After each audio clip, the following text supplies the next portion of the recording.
Welcome to Nexus at UCF, where we connect you with the future of business.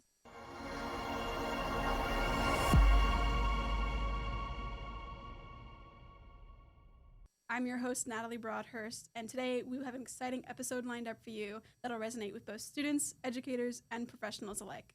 How we transform academic learning into business-ready thinking.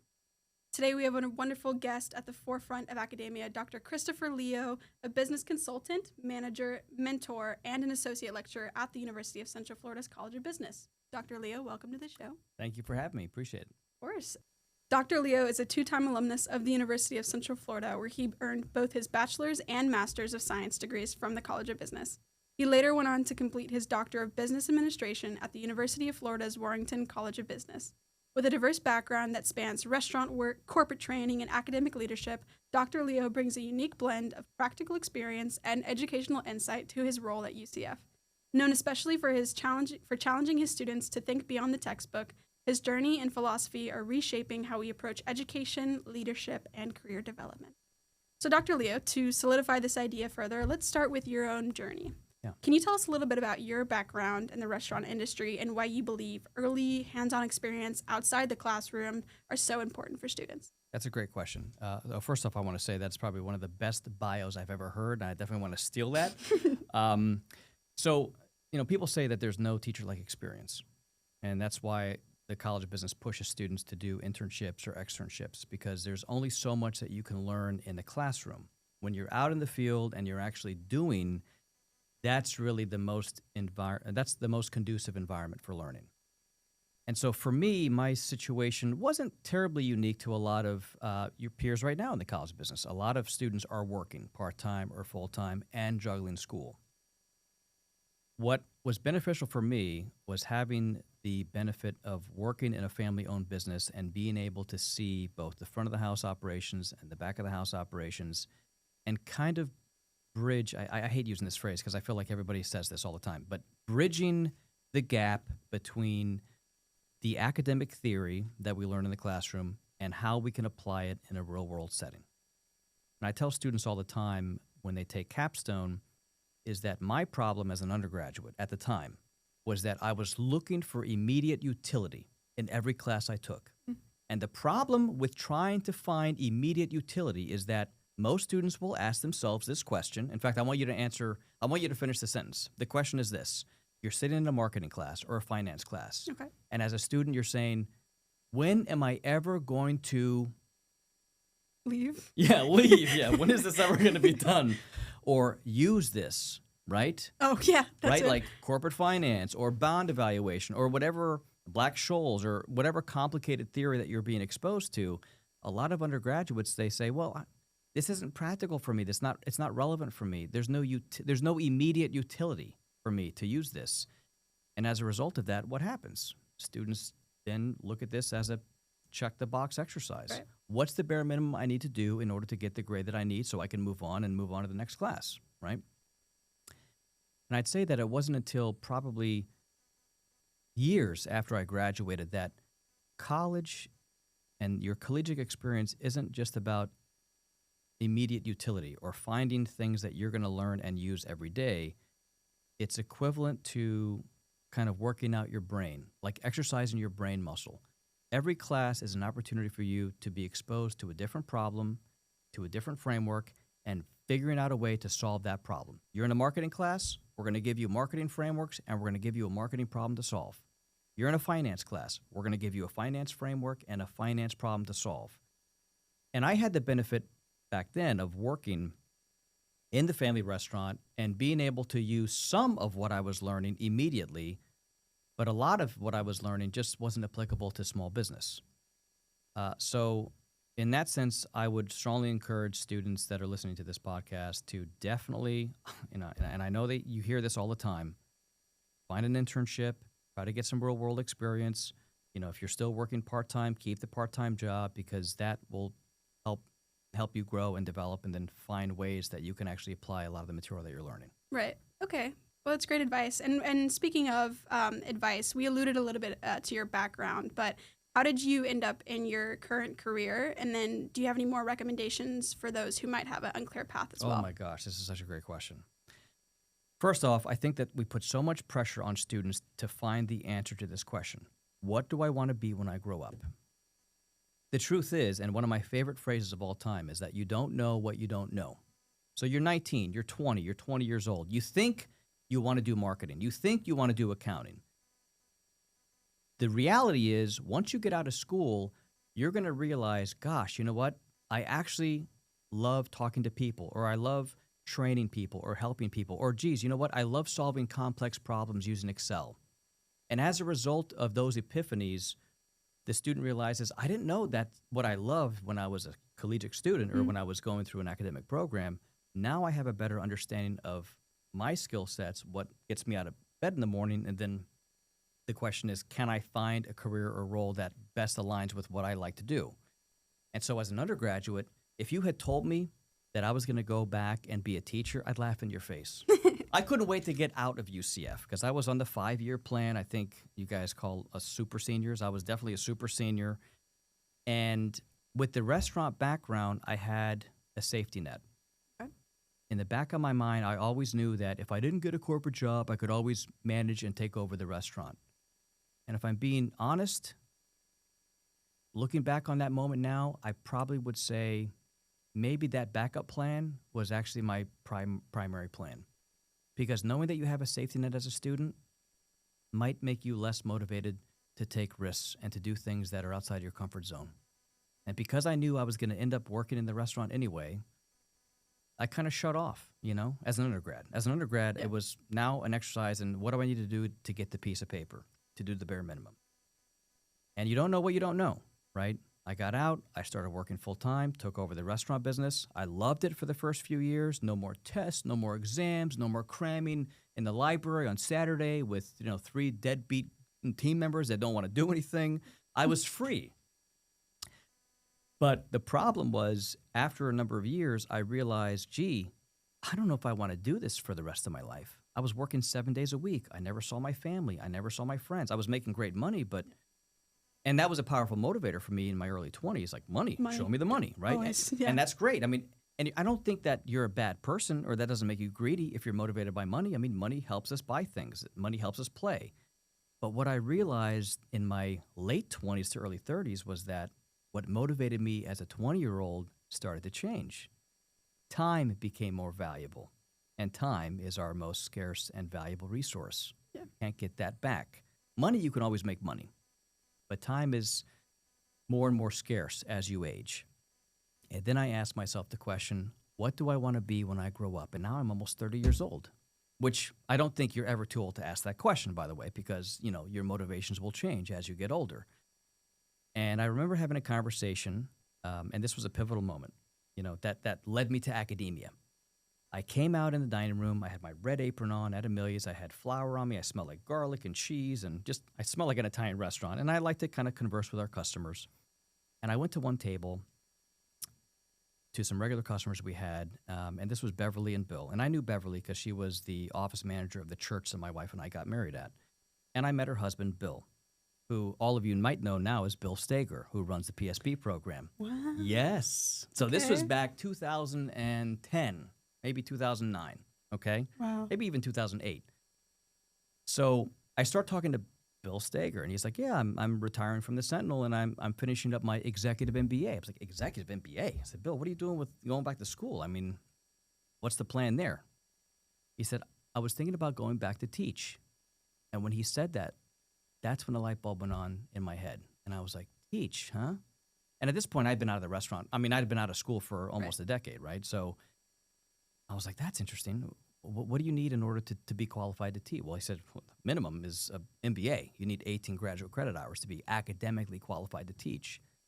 And that's what started me down the path of pursuing my master's degree and going back to school. And I want to say, for the record, Bill Steger wrote me an incredible letter of recommendation to get me an interview at what was then our Executive Development Center downtown, because my undergraduate GPA was low. It was lower than the threshold of what they were looking for, but it was that letter of recommendation and my ability to sell myself during that interview that I think landed me a spot as a candidate in the professional master's in the science of management.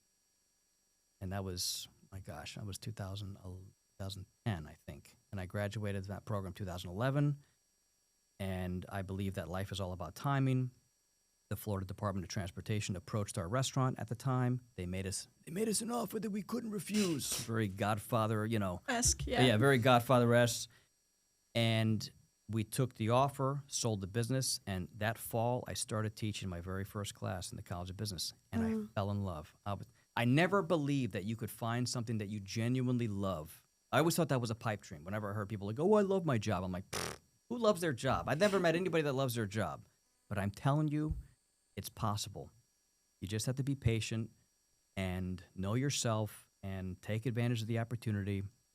And for me, and it took me 10 years to answer that question, what do I want to be when I grow up? And I can tell you right now, celebrating my, 15th year or however long it's been at UCF, that was the second best decision I ever made in my life, hands down, teaching. And I love this. I think it's the best kept secret. Yeah, that's powerful. I think a lot of people will really resonate with that. I hope so. And, having 15 or so years now under your belt at UCF, what do you think makes someone a truly effective educator, especially, in business? Is it the degree? Do you think it's the delivery or maybe something else, a combination of the two? What's funny about this question is that I've had faculty members that were very academically qualified but couldn't teach their way out of a paper bag. And I'm talking genius level, where it's almost like Einstein trying to explain basic mathematics to an elementary school teacher. And then I had faculty members that didn't have a lot of PhDs but had a lot of practical experience. And I found that usually the most enriching classes were those faculty members that had more practical experience. However, we also have faculty members in our department specifically that have the academic credentials, that publish in premier journals that are very difficult to get into, but also are fantastic teachers. So if you can find the combination, what I call the academic unicorn, where you've got the faculty member publishing in these premier publications, but also have charisma and passion in the classroom, that's the sweet spot. And we always try to actively recruit and find those faculty members, which it's a rare breed to have both of that. But in my experience, it's a combination of academic credentials, business experience, but also, being able to relate to your students and have that charisma and that spark, and then wanting to be here. I mean, as a student, when the faculty member doesn't want to be in the class, it's obvious. Tell. Yeah, you can tell, right? Which then all of a sudden, how does that reflect on you as a student? Like, well, this person doesn't want to be here, so why should I really want to pay attention and why should I want to be engaged? So I think the first step for faculty members that might be listening to the podcast is to realize that, yeah, your students are watching you. They're listening to you. And if you give off the impression that, I've been doing this for 20 years and I'm burned out, it's obvious. It's going to show. And that will reflect in your teaching and your passion and your students' engagement as well. You said an analogy that I thought was really funny. You said that school is like a gym. Can you explain that a little bit more? Yes. So I try to explain going to school and the purpose of obtaining your bachelor's as going to the gym. When you go to the gym, what's the purpose? You're lifting dumbbells, you might be bench pressing, you might be working legs one day. Is it because one day you might find a dumbbell on I-4 and be like, I've been training for this, I can lift it up? No, people go to the gym to build muscle, right? Physical muscle. And it takes time and effort and dedication, and it's painful, right? School is the same analogy as going to the gym, but you're working out your brain. Every class that you take, as I said, you'll have a marketing class, and you're going to be exposed to a marketing problem. And you have to exercise your brain to be like, okay, it's marketing. What are some marketing solutions? How do I solve this problem? And then you rinse and repeat and do that for finance or accounting or management or econ, right? And so if you're looking for, and I'm going back to this idea of immediate utility, you might not find immediate utility. You have to reframe your brain to look at school and your undergraduate experience as making you a better decision maker, right? Maybe you're not going to use every single thing that you're exposed to as an undergraduate. You probably won't. So does that mean that the time was wasted? No. You're going there to exercise your brain, to be a better problem solver, to say, okay, I just got exposed to a novel problem in my marketing class. I don't know anything about marketing. What prescriptive formula or framework do I need to use to try to solve this problem? Because then when you get out and you start working full time, you're going to be exposed to a lot of novel problems that you've never seen before. And so I see your undergraduate experience kind of twofold. In one way, it's shaping your career path and giving you some options, but really the benefit is going to the gym, but for your brain, exercising your brain to be a better problem solver. Yeah. Do you have any ideas for students on how they can approach those more ambiguous, like novel, real world problems? My advice would be keep an open mind.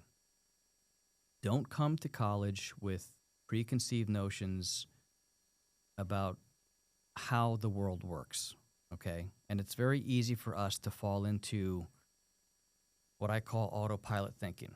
And a lot of that is based on how you were raised and the values that you had in your home. And that's all wonderful. I'm not saying abandon those values. I'm saying I want you to treat college as a thought exercise in, I never thought about this issue or this problem in this certain way. So don't be so dismissive. I mean, for the students that are, struggling and they're trying to find their way, my advice would be keep an open mind, be patient, and I would say it's okay if you don't get it immediately. I mean, you just, you tackle the problem. I mean, and you just keep working the problem and talk to your faculty and try to find a mentor. I mean, if you're really lost and you're not sure what you should do, what path, definitely reach out and see if you can find a mentor either in the college or maybe in a professional setting that might help guide you. Right. And what's something on the flip side, sort of, that you see consistently students maybe lacking when they enter the corporate world after their education? So one thing that I try to prepare our students for before they graduate is their what I call netiquette. How to send a professional email, basic correspondence. When you meet someone for the first time, look in their eyes, shake their hands, firm hand grip, and 2 pumps. I mean, that's the general, that's the basic that's the formula. equation. Yeah. And what's funny about the power of the handshake is that there's an article that was published in one of these premier journals called the Journal of Applied Psychology that measured the effectiveness of a firm handshake and the correlation of those individuals getting jobs or not. And what they found was exactly what you would think. If we met, Natalie, for the first time and you're the employer and I give you what I call the dead fish, where I just kind of give you my hand and just like, no handshake, no firmness, no eye contact, those students were less likely to get an offer versus the students that came in, firm handshake, eye contact, and presented themselves with a bit of confidence. It's those simple soft skills, I think, that help students differentiate between whether or not they get the job or they don't. Mm-hmm. And the more experience students have with those situations, I think the better prepared they'll be for the corporate world. Yeah, and that makes a lot of sense. How about, would you say, other than things like handshakes and things that you can work on like that, what do you think are some more maybe transferable skills that would be important to develop as well? Whether that's through college or other experiences. I would say, and again, I feel like this is the stereotypical answer, but there's a lot of data that supports this. Don't just be the default student, meaning I'm just here to get my piece of paper, I'm checking the boxes, I'm doing the bare minimum. Because what I have found, at least in the management department, is that students that do the bare minimum, they get the bare minimum. They get the piece of paper. We graduate over 1,000 students a year in the College of Business. And some students will get offers that are $30,000, $40,000 a year, which is lackluster.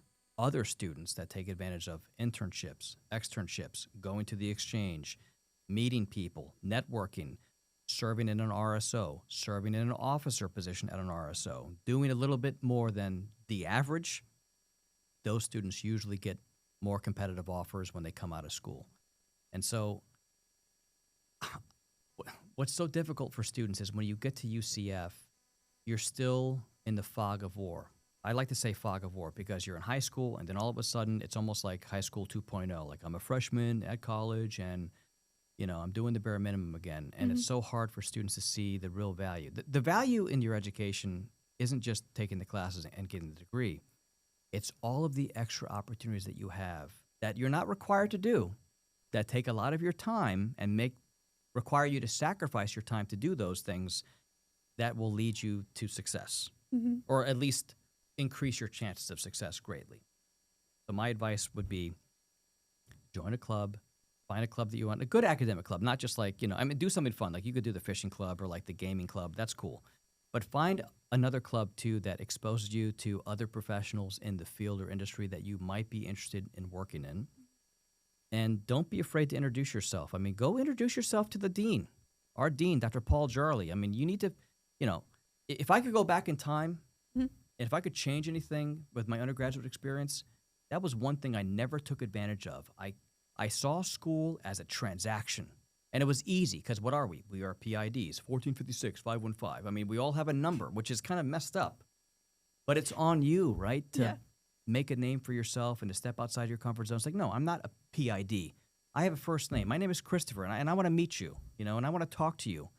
And so meeting with your faculty members during their office hours or talking to some of the speakers that you see at the exchange after the exchange is done and network with them on LinkedIn. Like, hey, I'd love to get a coffee with you and kind of pick your brain. Mm-hmm. Those are the types of experiences that a lot of students don't do, but those are the types of experiences that open doors for students when they start looking for jobs and if they need help or guidance. Right. It's funny you mentioned Dean Jarley, too, because as you were talking, it reminded me of something that I had heard him say at the exchange, which for those who don't know is at the College of Business at UCF. It's like a forum for a lot of different professionals to come and speak to students. But something I remember Dean Jarley saying at the exchange was to take advantage of those opportunities while you're in college because you're not competition just yet. You're still bright-eyed and bushy-tailed. Yeah, so cute and cuddly, I think. Cute and cuddly, exactly. Yeah. So it's sort of pivoting a little bit for those students who are just doing maybe the bare minimum or otherwise. What do you think is the sort of demotivation for business students? And from your perspective, how do you think business education needs to maybe evolve to better meet the needs of today's learners? Oh, wow, that's a big question. Yeah. I would definitely say that we are living in a very interesting time, specifically with the utilization and implementation of artificial intelligence. I remember, and I'm going to take some credit for this, okay? Okay. I was scrolling through TikTok like a 16-year-old boy at 3 o'clock in the morning, and I was introduced to ChatGPT for the first time. This was 2 years ago, I want to say in November, and I emailed Dr. Jarley. I emailed the dean. I said, hey, I think that we should look at this. This. My teacher instinct immediately was to do what? How do we police this? How do we prevent students from using this? Oh my gosh, all the papers are going to just be, AI written, plagiarized. Yeah. And the more I talk to employers, my tune and my attitude, and I'm happy to say that a lot of the attitude in the College of Business too has changed to avoiding it to embracing it. And our employers also say, we want to hire students that know how to use artificial intelligence. And I read this great article in the Wall Street Journal, and the tagline was, artificial intelligence won't take your job.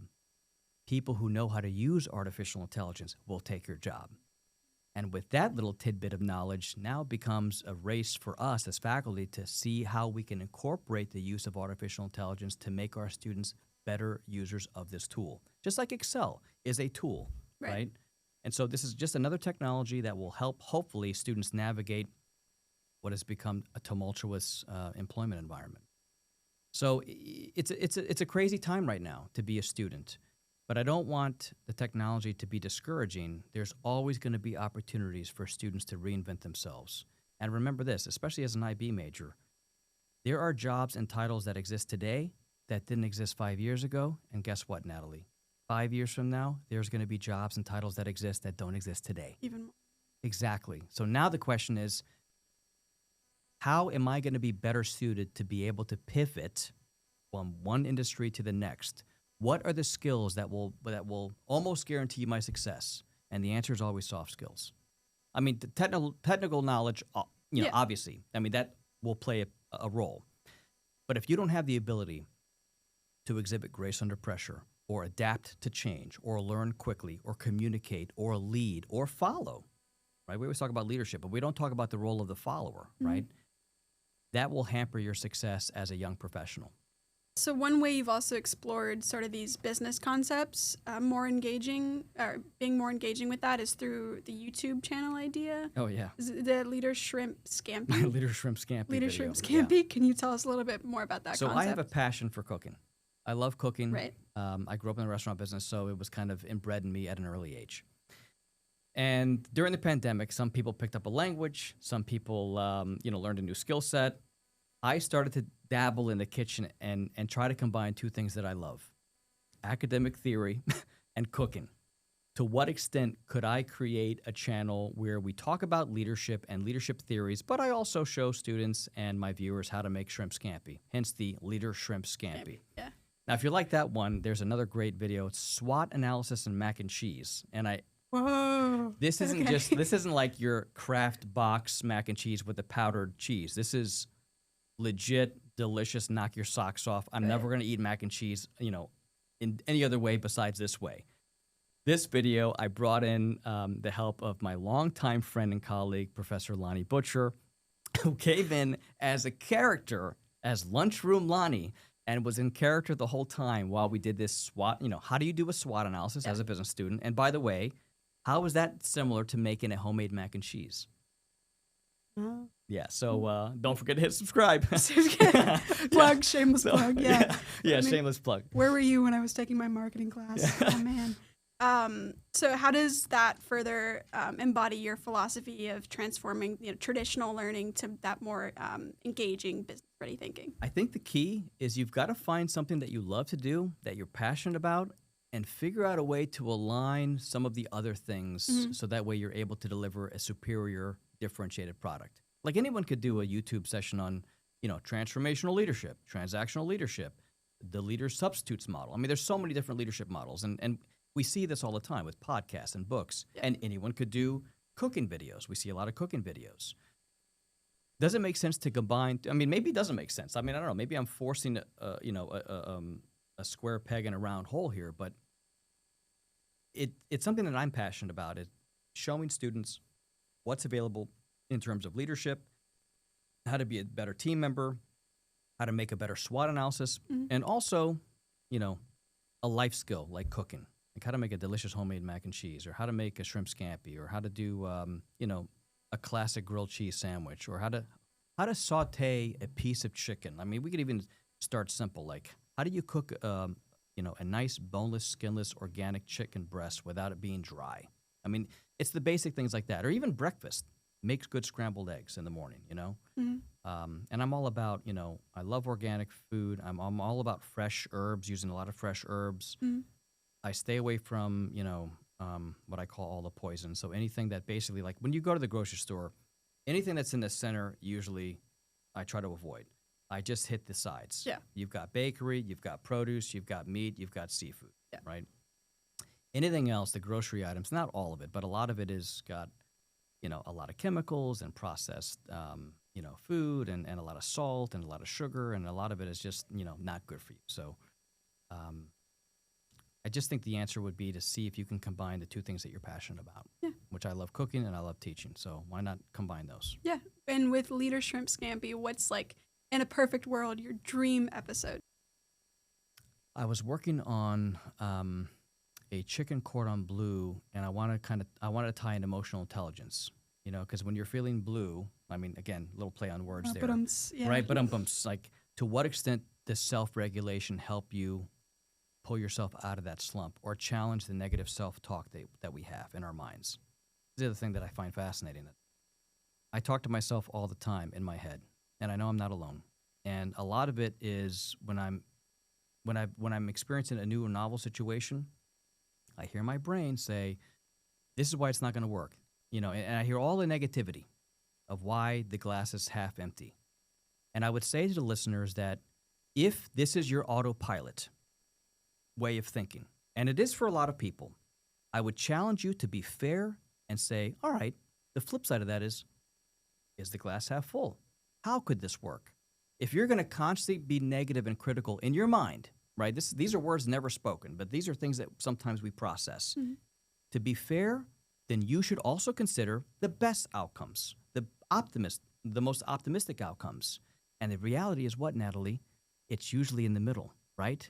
The situation that in our mind we think is awful normally isn't as bad as we've built it up in our mind, or we've primed ourselves, right? So I would say challenge the self-negative talk that we hear, that voice in your head about why you're going to fail, why it's not going to work, and all the negative things, and say, all right, now let me think about all the positive ways that this could work and all the best outcomes. And the reality is it's probably going to end up in a neutral outcome, a little good and a little bit of bad. Yeah. So unfortunately, while leadership Scampi isn't a course here at UCF, Not yet. you do Yeah. teach not yet. Yeah, right. You do teach Capstone. It's a senior level course for those who don't know that challenges students to solve real world business problems. Yes. So I'd love to hear more about that and how you bring your own personal teaching style into that experience. I want to say that when I was hired in 2011, I started teaching the Capstone lab. I was brought in as a lab instructor. And truth be told, Capstone is my first love. This is where I learned that I wanted to be a teacher for the rest of my life. Oh, when I say that, I mean for the rest of my life, yeah. This is where I learned that I wanted to be in academia. And definitely, I mean, right now, if you ask me this, yeah, I would say I want to teach forever. But again, you don't know what you don't know. So maybe in 10 more years, I might want to do something else. But right now, I'm not thinking of anything else. So I fell in love with Capstone because I believe that it was a great blend of exposing students to strategic management theory, but also giving them an opportunity to actually do some of this stuff in the lab. Just like a biology class where you get the content in your biology lecture, and then you get the lab. That's where you get to dissect and look at things under the microscope and actually kind of get your hands dirty a little bit with what you're learning. Yeah. And I learned a lot of strategic management from my former mentor and the individual who taught me everything about strategy, and that was Dr. Bob Porter, who unfortunately passed away. But I want to give credit to his design of the class, which was treating it like a company that we call ASI, or Applied Strategy, Inc. He had a novel way of crafting this academic program and say, you're no longer students. The first day, you are employees of our company. And we are going to teach you to be a strategy analyst. And so it sounds cheesy at first because I say students don't get graded. That's their payroll. Students don't have homework. They have client assignments or client work. And every semester, we choose a different publicly traded company. So they come in and we basically say, tell us what problem you're having. We will apply the strategic management principles to that company, and then we'll have students generate creative, feasible, strategic recommendations that then the students pitch to the upper level management team of that organization. And that oftentimes it ends with students getting internships or interviews and sometimes job opportunities because they're so impressed with our students that say, hey, we've thought about what you should do as a company in the next 3 to 5 years. Here's our recommendation. Here's the data. Here's our financial analysis. We're ready for your questions. Yeah. So that class, and I know every faculty member probably says this, that, this is going to be the best class. This is the most important class you'll ever have. But I can say this will be the most important class that you ever have. I mean, I think that I love it. I mean, I'm just so passionate about it. And everything that we do, has strategy. I mean, there is a strategy component. Like when you look for a spouse, you need to be strategic. When you find that first job, when you find that first home, when you decide, do I want to move to Texas and try things out in my first career? I mean, all of these are strategic decisions because strategy isn't about where the hockey puck is today, right? Or right now, it's where the hockey puck is going to be. Okay. So it requires holistic thinking and it requires a long-term orientation to figure out, all right, where do I see myself in the next 3 years or 5 years? Yeah. And for students who, or just in general, people who haven't been able to take that class yet, like myself, what's one key insight or takeaway that you want to share with them? I would say that I built the class much like an integrated business course in that I don't use a textbook. I will never, ever, and I'm going on record here, charge students anything to take the class. You will never have to buy a textbook. You won't have to buy some simulation. You won't have to buy some other $10 something. Hallelujah. Nothing. It's gone 100%. You've already paid your dues, in my opinion, and I'm speaking to you now probably as a former undergraduate. So it is a course where you can come in with nothing, all right, in terms of costs. And because I've modeled it after the integrated business philosophy, the lab component, or the SBU, what I call Strategic Business Unit, which is basically a lab, is run like a flipped classroom. No textbook, no death by PowerPoint. You're broken into a team. You're going to have that same team throughout your semester. You've got to do presentations. You have to solve problems. You have to get your hands dirty. And there's a graded deliverable at the end of every lab. So you have to show up. You have to show up on time. You have to show up prepared because you get into your team and say, all right, here's the problem we have to solve. We've got an hour and 20 minutes. Go. And so it's hands-on. It's not passive learning. It's an active learning environment, and I have found since running this course in that format, I've been uberly successful, and the students taking it, at least reading the SPIs, they say, this was probably one of the most valuable courses I've taken. I was able to apply things. I actually learned to be a better presenter because there's a lot of presentations in that class. There's a lot of written analysis in that class. And even for the students that are scared to death of finance, I try to bring in enough financial philosophy with the help of Professor Paul Gregg to get them skilled up to where they know what internal rate of return is and net present value. Two basic tools that every strategist uses to determine the feasibility of their recommendations. So I think it's a great capstone experience. I mean, you're going to pull elements from marketing, from econ, from management, from accounting, from finance, and it's under one umbrella that we call strategic management. So I look forward to working with you, Natalie. I mean, when you get there, I'll be there. know, yeah, I'm excited. I know that the flipped classroom approach, from what I've seen, works really well, and I think it definitely alleviates some of those worries of going into the workforce after you graduate, definitely, and not knowing how to interact within a team or problem solve. So I'm looking forward to taking your class. Yes. But before we wrap up, I did want to delve a little bit into your research because I think it is very relevant to our audience of students, educators, professionals. So you describe yourself as someone who leans more towards more practical business thinking than traditional academic research. So can you explain a little bit more about maybe your dissertation? Yes. So when I decided that I wanted to pursue a doctorate, I looked at PhD programs, and then I looked at another program called a Doctorate in Business Administration, or DBA. And the DBA was really designed for the working practitioner, someone that has at least 10 years of professional experience and is looking for the credential, but also learning how to do research where they could take their research and hopefully publish it in a good journal. And for my dissertation, this was kind of a funny story. I was working with LinkedIn a lot at the time in applied business technologies when I was teaching that in ABT. Mm-hmm.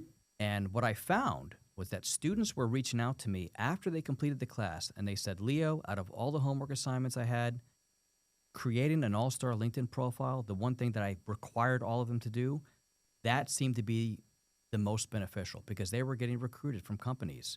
They had a digital presence that they were able to kind of showcase their work.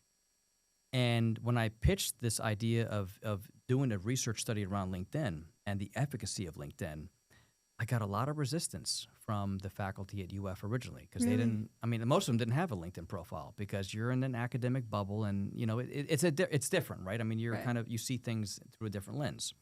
And I remember telling my dissertation chair, I said, the next time you have an MBA class, ask your students in that MBA class how many of them have a LinkedIn profile, and if less than 50% of the hands go down, I'll change my topic. And sure enough, everyone had a LinkedIn profile. And so that kind of gave birth to this idea of looking at LinkedIn and seeing to what extent does that help students increase their self-efficacy or confidence, right? To what extent does that help them land a job? To what extent does that help them maintain, their readiness in the market? And I say LinkedIn to HR managers is like your best friend and worst nightmare because it means that you're always on the market, even when you're not on the market, right? And I found so much success with creating that as an assignment for students. And the research was actually pretty interesting. And we were able to publish that in the Journal of Applied Psychology, which is one of our premier journals. And really it was my, the first author on this paper was Dr. Michael Johnson, who works at LSU, who was a friend of mine and who was a PhD student, way back when here at UCF.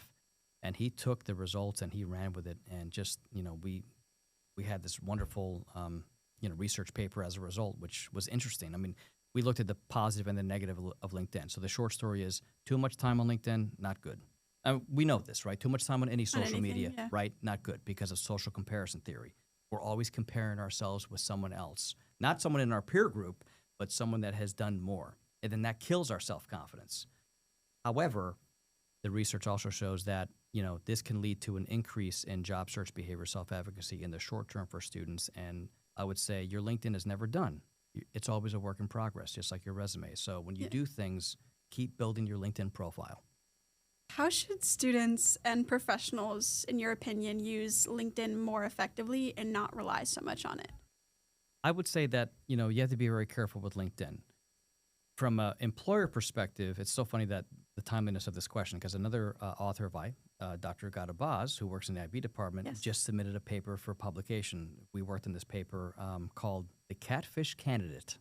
Okay. So you know how you get catfish sometimes on like dating sites? I mean, I don't know this because I've never been on dating websites, but this is a thing, right?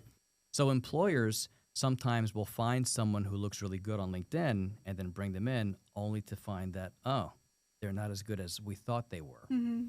So the message for employers is simple. Maintain your traditional recruitment and selection methods. You know, use LinkedIn appropriately, but don't lean too much on it. For the employee or for the student, I would say, you know, build out your professional profile, make sure you get a professional headshot, you know, double check your about me, make sure that is flawless, because if that's written with any spelling mistakes or errors or grammatically incorrect issues, then it's a game over deal, right? But you can use LinkedIn to your advantage and showcase your best academic projects, your papers, your reports, your presentations, talk about your internship experiences, talk about your volunteer work, talk about your professional credentials, your educational credentials. Fill each section out to the best of your ability and be robust and add images. And I would say check in on LinkedIn once a week and look at articles and reshare. You don't have to reinvent the wheel, but be somewhat active on LinkedIn, you know. Repost articles that talk about leadership or business and keep all of your comments neutral. Don't engage in what I would call like, you know, the Facebook death roll spiral where you're talking about politics or religion or touchy subjects. Yeah. LinkedIn is about business and business professionalism. So if you find an article that's interesting to you, that is business related, I would say flag it and then upload it on LinkedIn and stay active in that sense on LinkedIn. Yeah. Well, your research definitely sounds very impressive and interesting. I would definitely recommend everyone to go read that. Thank you for giving it a little glimpse into it. Now, for our final segment, I did want to quickly fire off some like quick closing questions for you. Okay, lightning round. All right. So looking back on your journey from student to educator, what's one lesson that you wish every business student can carry with them into the real world? I would say don't do the bare minimum. If you do the bare minimum, then you will get the bare minimum. And college is more than just getting a piece of paper, right? If you do the bare minimum, you're just going to get a piece of paper, and I want more for you. Right. What's one mindset shift that you believe is essential for students to truly become business-ready thinkers? Keep an open mind. Don't come in with any preconceived notions. I mean, keep your values, keep your morals. I'm not saying that you need to change those, or those sometimes are not negotiable, but keep an open mind. Look at every problem with an open mind and figure out, okay, maybe there's another way to solve this problem that I'm not used to. If you could redesign one aspect of business education to better prepare students for the workforce, what would it be and why? One thing, I would stop trying to train 19-year-old specialists. I think we should eliminate all majors. No finance majors, accounting, marketing. At this stage in your life, going to go back to how we started this. You don't know what you don't know. In my opinion, if you get a BS BA, it should be a little marketing, a little finance, a little accounting, a little management, a little econ, a little real estate. Then you go out, you start working, and then once you realize what you love to do, what you want to do, then you go back to school and get a master's. That's when you specialize, right? But we've got it backwards. We train 19-year-old specialists to be finance or accounting majors or marketing majors, and then when they go back to school to get their master's, what do they get? An MBA, which is what? A general degree. Yeah. So we've got it backwards. We should start with the general degree or the general like buffet of options. And then once you get out in your field and you know you want to eat, sleep, and breathe marketing or HR or finance, then you go back and you get a specialized master's in that. Yeah. For students who feel overwhelmed by the gap between school and the real world, what's one piece of advice you'd offer to help bridge that gap? It can be very overwhelming. I would say first and foremost at UCF, we have fantastic resources. You're not alone. Don't ever feel like you're isolated or you're alone because you have resources and you have people at your disposal that will kind of help you talk you off the edge. And also enjoy this time. And I know that's easier said than done. But once you get out of school, I mean, there's no more spring break. There's no more summer break. You don't have a month off for December. Yeah. I mean, you start adulting. And so you want to enjoy the time. You want to use your time wisely. Don't do anything stupid. Don't make any mistakes that, you'll pay for in the next 10 years. and try to soak it in as much as possible, I guess, because it's gonna go fast, you know. And some of the best years of my life were spent as an undergrad. I mean, that's why I met my wife at UNF. You know, we were next door neighbors, and I don't want to get into this story, but like, you know, it was wonderful. But I mean, if I could go back in time, I would definitely relive a lot of those days because it was low stress, right? I mean, but now it's different. It's still wonderful, but it's like just different stress. Yeah. You know? If you could leave our audience with one challenge to help them grow as business thinkers, what would it be? Simple. Step outside your comfort zone. Do the things that make you feel uncomfortable. This is what you're paying for as a student. Don't shy away from opportunities to stand up and introduce yourself to everybody in the class or embarrass yourself, or sometimes you're going to say the wrong thing. Sometimes you're going to be wrong, and sometimes you're going to feel embarrassed, and that's good.